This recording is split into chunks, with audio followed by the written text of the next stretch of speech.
What is going on, SoFi fans? Welcome back to Trending Stocks. Today I want to give you a good overview of what is happening with SoFi behind the scenes and why it hit $4.45 today. Something very backwards is happening. I want to give you a good breakdown of what. Before I do, make sure you guys hit that thumbs up and subscribe. I always greatly appreciate that.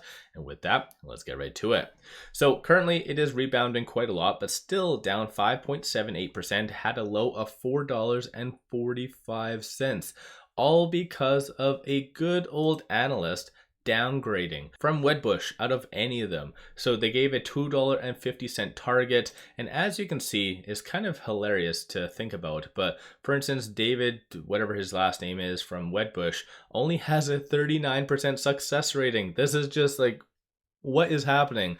So unfortunately, it's just the name of the game when it comes down to SoFi. As I've been saying over the last several videos, this is a clear indication that SoFi is a long-term investment that is going to do a lot of good things. You just have to get through a lot of the BS and manipulation such as this.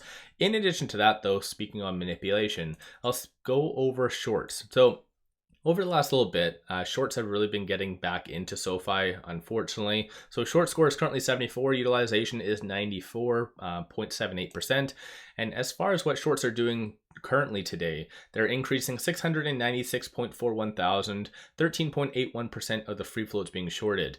It's not as high as it once was, because I think short interest was around 26% at the peak for SoFi, went down all the way to around 8%. So it has gone up quite a lot since then, but 110.33 million shares overall being shorted. Cost to borrow is kind of penny. It's no real point in talking about that. But once again, it just kind of goes to show how hilarious just analysts are, and just the market and how they try to cause good credible companies just to go down. As of right now, there is no press releases, no SEC filings, nothing along those lines that I haven't really covered in a previous video. Latest round of 13Fs have been coming down the pipeline, some of which is good, some of which is kind of gray. So as you can see, a lot of institutions have been getting out or reducing their position. Some smaller fish have been making brand new positions, but still, generally, I think it's okay. Deutsche did increase their position by 19%, which is an interesting one because Deutsche during Q1, because keep in mind all of these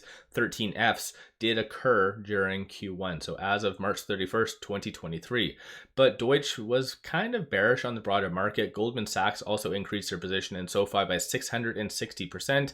And just to go over something as well, so I'll just go right at the top just to put it in perspective. BlackRock has disclosed their position, and I'll give you guys a good overview of, for instance, that. So BlackRock did close out their puts in SoFi, which of course is very, very optimistic, and they increased their position 0.48%. And similar to Deutsche, BlackRock was kind of getting out and overall bearish on a lot of junk stocks. So the fact that they increased their position in SoFi is a pretty good deal in my opinion. But once again, let me know you guys' thoughts on that in the comments below. Over and above that, just going over options, $6.26 million worth of calls being purchased, $5.54 million worth of puts. So today is kind of even, if you want to call it that. Whereas the previous couple of weeks, it was very much oriented towards calls, even after their earnings. This is why I did mention in one of my videos the fact that people do believe that what happened after Q1 was just a massive overreaction. But based on the options activity that's been happening today so far, it is kind of evenly divided. As far as big money and what they are doing, there has been a lot of big transactions so far today, a lot of which are buys. And you can tell that based on the bid and the ask versus the price they actually sold for. So $3.45 million as soon as the market opened at $4.71. So above the actual ask. So a lot of big money is actually wanting to get in, but it's kind of hilarious just how things are turning out for SoFi. But on a side note, most likely you're going to see a Form 4 come out over the next couple days. Probably Anthony Noto did buy this dip tentatively. So still $4.45. I wish I would have actually caught that, because that is a scream of a deal. But over and above all of this, talking on some technicals, so it is lower percentile of the Bollinger Band, well below a lot of the pivotal moving averages. And for instance, even looking at the 1 day on the fib levels, it is just massively overdone. Any stock that's trading between this S3 and the S2 is considered in one way or another junk.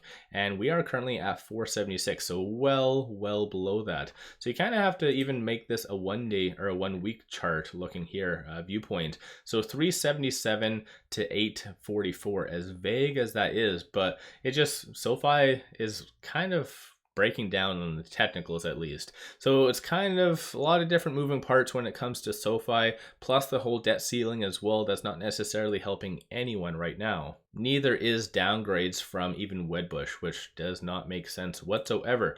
And as far as this, stochastic is kind of neutral, 31, a little bit more of a bearish sentiment. Number of retail investors, like I said on my last update video, have been getting out. So maybe I missed the memo on this day that technically a lot of people maybe just banded together, said, hey, we are going to get out. That is it.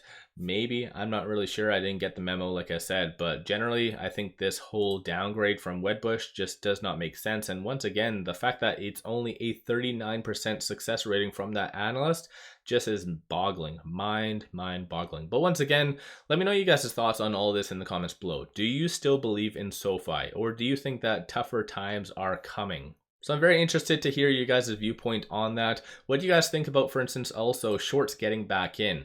As much as I was very happy the fact that shorts got out from, like I said, I think around the 25% peak to almost 8%, I thought SoFi was actually out of kind of the shorting game for the most part, and that shorts were going to move on to bigger pastures, but it looks like they are getting back into SoFi, so not necessarily the best thing in my opinion. But of course, let me know you guys' thoughts on that. If you haven't already, don't forget to hit that thumbs up and subscribe. I always greatly appreciate that. And without further ado, I appreciate you guys watching. Let's all make a lot of money on SoFi.